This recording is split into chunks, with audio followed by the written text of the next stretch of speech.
is the story of 3 Chicagoans, all raised as Christians, all who decided to ultimately reject that religion. Internet is down. Nadira Rodriguez Muhammad grew up Catholic, but found herself constantly questioning the long-held beliefs of her family. I always felt that something was missing for me. Ian Bushner is a law student at the University of Chicago. I felt like that there wasn't a God. Whitney Nichols is a new Loyola grad who grew up in suburban Streamwood. I guess what I was really looking for was what felt most natural and most logical to me.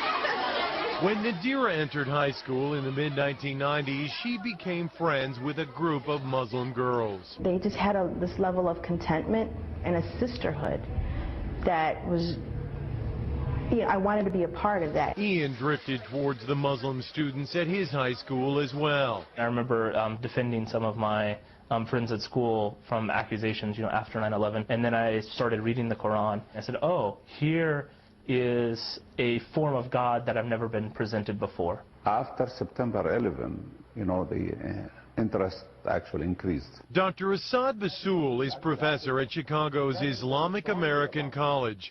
He says the tragedy 6 years ago initially prompted angry questions, but eventually many of the curious found answers to their own spiritual questions through Islam and converted.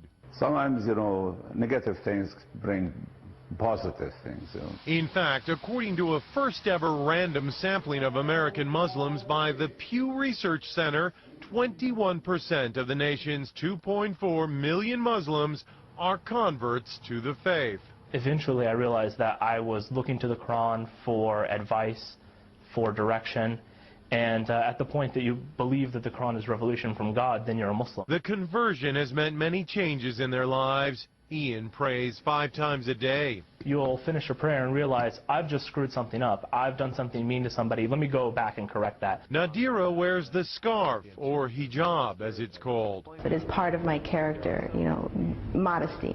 It's just part of who I am. I don't know if I'll ever be ready to wear the hijab. I've become more modest. I won't wear tank tops and I won't wear shorts. Whitney says she has had to constantly defend her new religion. My father asked me right after I converted, why do you want to be associated with these terrorists? And I'm like, this is what you see? Oh no. And we kind of have to deal with the backlash of those who have chosen to do something so horrible. But all say there is no going back. At some age, everyone must decide what they believe and live their life accordingly. I'm Mexican, I'm a female, and I chose this for myself. If you have a personal, relationship with God, whatever that may be, however that may be, then you're in a good place.